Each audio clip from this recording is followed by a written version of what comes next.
During our childhood, we form bonds with those who share our kindergarten experience. As we enter adolescence, friendships blossom with classmates, and later, the pattern repeats itself in university. But what unfolds as we enter adulthood? Typically, we continue to engage with friends we made earlier in life. These are the cherished old friends, acquainted with the tapestry of our lives, with a treasure trove of shared experiences. In adulthood, the workplace also offers opportunities to connect with interesting colleagues beyond the confines of professional duties. But what if the puzzle pieces don't quite fit? Perhaps communication with old friends has dwindled, the workplace lacks engaging individuals, or there's simply a yearning for new connections. Well, this video is tailored just for you.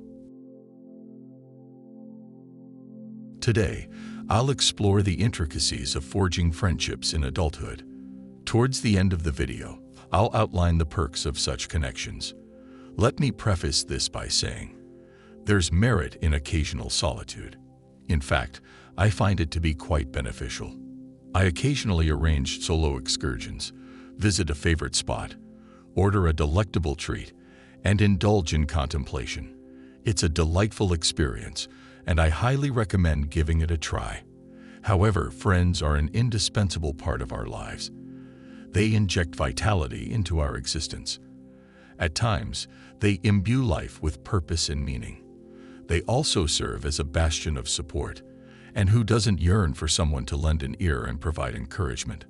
Friendship isn't confined to formal communication structures, and unlike romantic entanglements, it doesn't necessitate constant interaction. We might not see our friends for a month, yet still share a profound connection. What's particularly fascinating is the direct impact friends have on our sense of happiness. According to a 2022 study by the American Psychological Association, stable and robust friendships play a pivotal role in our well-being and longevity. Individuals with close friendships report higher life satisfaction and a lower incidence of depression. This revelation was somewhat surprising, but upon reflection, I considered my own circle of friends. I realized that my emotional state, overall morale, and the fabric of my friendships are intricately intertwined. My friends span various age groups and professional spheres, often feeling like they hail from different realms. Some were companions from the school days, others entered the scene through work, and a few initiated contact via social media, leading to meaningful connections. And in the realm of adulthood, where inviting a neighbor for a casual outing or rallying classmates for a spontaneous evening seems less straightforward, the dynamics of friendship undergo a nuanced evolution. So let's finally move on to practical tips on how to find friends in adulthood. Personally, it's crucial for me that a person I call a friend shares the same values and outlook on life as I do. I'm not looking for identical individuals, but common hobbies and interests can signal that we can truly be friends. Therefore, the first piece of advice is to find communities based on your interests. Let me explain how this works. For example, you love playing board games or are passionate about learning English, playing the piano, or engaging in running. As a result, you are interested in these activities. You listen to podcasts, watch videos on YouTube, read books, or search for relevant information online. But what if you step out and connect with people in your city or even online? You can find such communities. The first advantage is that they discuss what interests you. The second advantage is that there are people discussing what interests you. It's a double combo. Interest-based communities are a real find for those who want to expand their social circle. And let me provide an example from one of my favorite movies. Remember in the film with Jim Carrey, Yes Man, how the main character attended various interest groups, played the guitar, ran, took photos, studied Korean, and so on.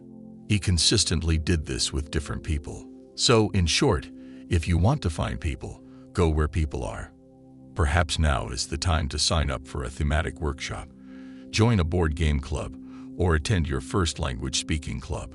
Or maybe play the piano at your first lesson, or join those who go for Sunday morning runs in the park. It's there that you may find people with whom you'll communicate for the rest of your life. Moving on, the second piece of advice: Take the initiative into your own hands. At this moment, most introverts have likely recoiled from their screens and are already experiencing a sort of panic attack. But please, wait. I've thought a bit about friendship, and I realize that initiative is what accelerates a new friendship. Sometimes you just have to take the first step, initiate contact, and message those who interest you, and things will somehow fall into place. And if you want to support my blog financially, you know what to do. The link is in the description of this video. Returning to the first advice about interest-based communities, when you attend workshops or educational events, try to initiate conversations with people present there. Believe me, everyone loves small talk. It's just that everyone is afraid to start. There is a lady named Gillian Sundstrom, a PhD in philosophy, who shared a couple of tips on how to communicate with strangers. The first one is to pay attention to their appearance. Ask about their favorite brands, where they bought a particular item they're wearing, or simply compliment their looks. This way, the conversation will naturally start. Another piece of advice is to comment on a shared situation. If you're at an event, discuss the speaker's presentation or expectations for the event. You and the other person are in the same place at the same time, so there's always something in common. This advice works with old friends as well. Over time, I've realized that people naturally drift away in life, and it's a natural, normal process. It's like walking with a friend down the same road at the same pace, but while someone stops to tie their shoelaces, the other may not even notice and goes far ahead. The important part here is whether you'll call your friend or wait for them to call you. Of course, you can think, why isn't he/she writing? But there's another question. Why don't I write first? So the conclusion from the second piece of advice is to take the initiative, write, call, or start the conversation first. The result won't make you wait long, and it will naturally fall into place. The third piece of advice is to listen to others. It may sound strange, but this trait will help you build a friendship with anyone. I believe it's a real art that allows others to trust us, and vice versa. We live in an age of quick attention, where everyone around is distracted. It rarely happens that you are truly listened to. And believe me, people who attentively listen to others are highly valued nowadays. With a person who knows how to listen, we won't worry that they'll do something unpleasant or forget about our allergy or trigger from childhood. Such friends know how to avoid unpleasant topics we don't want to discuss and help us feel comfortable and safe. Meeting new people shouldn't be seen as an obligation. You don't have to remember everything. Here, it's more important to listen carefully and show genuine interest. Ask the person standing in front of you about their experiences or concerns regarding a current issue that's on your mind. Sharing your worries will be the first step towards building a strong friendship. If you feel that the first stage is completed and there's mutual understanding, and this person supports you, then you can gradually open up more to them. And if you don't find understanding, then it's okay. It's just not your person. It's life, and sometimes things happen this way. Regarding this, I want to add one more thing.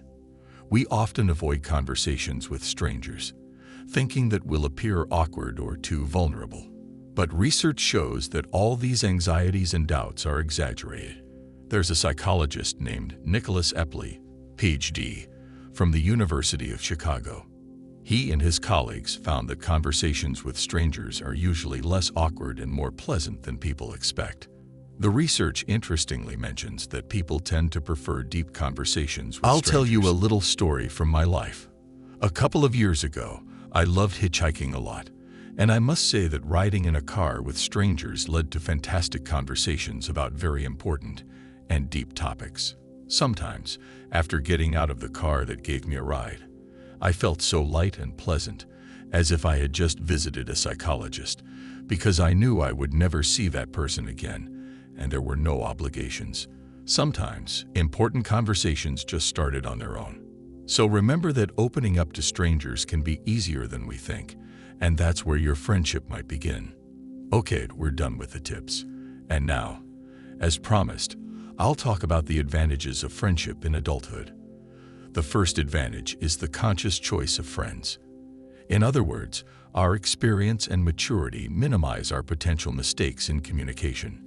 In adulthood, we know exactly how much time we want to spend with whom, prioritize certain people in communication, and understand why.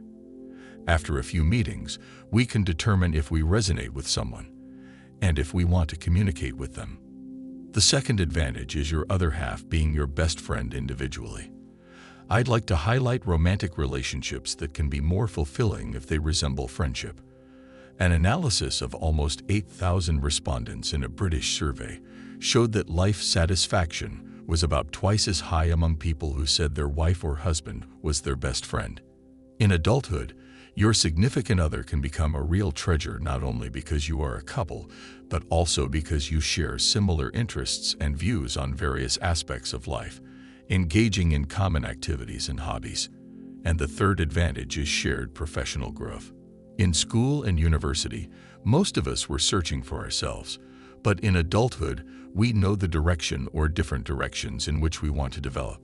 Friendship is particularly valuable in this regard. It helps us find cool people in our field, grow, and become a professional or mentor for someone. And friendship helps improve our knowledge and skills in a convenient way. People around us influence us either upward or downward. And I must mention a somewhat cliché but very cool phrase. Your income is equal to the average income of the 6 people you spend the most time with. Something like that. This was a video about finding friends in adulthood. I hope you liked it. And of course, my little recommendation. Start implementing all these tips into your life as soon as possible, because without practice, all of this makes no sense. None. Attend events, take the initiative, and start a small conversation with someone. Write to people on social networks whom you would like to meet. Reach out to old friends, and everything will work out. The main thing is to start acting. And then you won't even notice how you have a bunch of interesting people with whom you can build friendships. If you like this video, press like, subscribe, and watch other videos on my channel.